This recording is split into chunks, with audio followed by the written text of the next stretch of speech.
ما سالتش انا يا ياسمين. شيات قتلت العصا اللي كلينا اليوم غناكلوها كل نهار.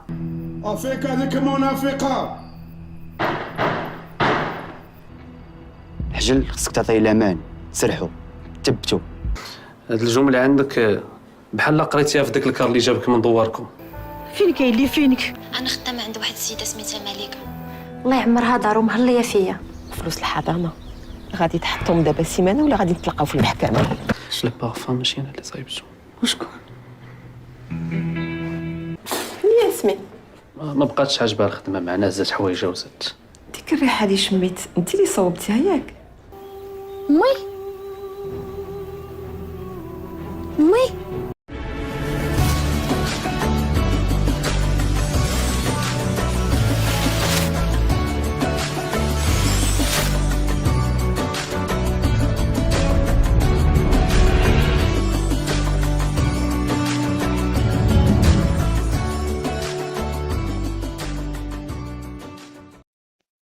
شفنا جميعا في الحلقة الرابعة من مسلسل طريق الورد أن جدتها ديال ياسمين ماتت، ومن بعد ما ماتت جدتها ديال ياسمين غتقرر يمنى أنها أخيرا تبيع هذيك الأرض من أمليل، واللي غيضطر تعمل هادشي هذا هو أن بنتها أمل اللي حاليا عوارت من عينها محتاجة العلاج في المدينة، والطريقة الوحيدة باش تعالجها أنها ديها للمدينة فين كاين سبيطارات اللي يقدروا يعالجوها.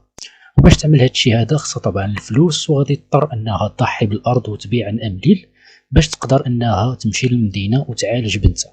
هذا واحد من الاحداث اللي غادي نشوفوه في الحلقه الخامسه من طريق الورد، وغادي نشوفوا كذلك ان يمنى ملي غتمشي للدار البيضاء غادي تجمع مع بنتها ياسمين، وهنا غيولي صعيب على ولد الشيخ بزاف انه يتراكيهم ويتبعهم ويحاول انه يرجع ياسمين للدوار. في نفس الوقت ولد الشيخ غادي يجبر راسو في موقف صعيب لان باه غادي يضغط عليه انه يرجع للدوار بسبب ان باه ما يقدرش يحمي خارج الدوار، هو عامل بزاف ديال الجرائم والحمايه اللي يقدر يوفر له باه محدوده في الدوار ديالهم، وما يقدرش يحميه خارج الدوار. اذا عمل شي حاجه في الدار البيضاء هو عارف ان ولده صافي غيمشي فيها 100% ما غادي يقدر يعمل له والو، بالتالي خصو يخليه تحت الحمايه ديالو وغادي يضغط عليه انه يرجع.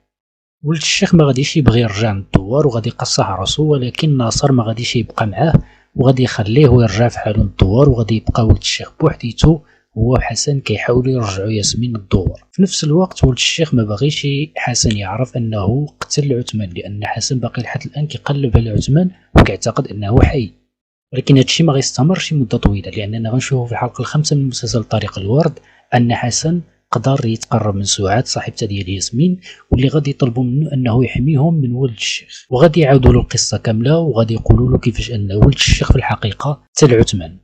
حسن طبعا غادي يوصل هذا الخبر لمدام امليل اللي غادي تقرر انها تنتقم من ولد الشيخ ومن العائله ديالو كل، الشيخ ومرات الشيخ حتى هي، وغادي تكون هذه هي الفتيل اللي غادي يشعل نار الحرب بيناتهم. اما بالنسبه لياسمين فهي غادي ترجع لخدمتها من جديد من بعد ما كان جرى عليها المهدي، ومدام ملكه غادي تجري على المهدي من بعد ما عرفت اخيرا الحقيقه. في نفس الوقت مدام ملكه غتضطر انها كذلك تطرد خاها من المنصب ديالو بعد ما غتكتشف بزاف ديال الامور ديال الفساد ديالو ملي غادي تسلم المنصب ديالها رسميا، ومن بعد ما غادي يبقى يخلق لها بزاف ديال المشاكل غتقرر انها صافي تفصلوا من العمل وتخرجوا من الشركه مره. ولكن خاها ديال مدام ملكه طبعا ما غاديش يسكت وغادي يتحالف مع واحد الشخص اللي هو هو عنده مشاكل مع مدام ملكه، غادي نتعرفوا عليه في الحلقه السادسه ان شاء الله. والسلام عليكم.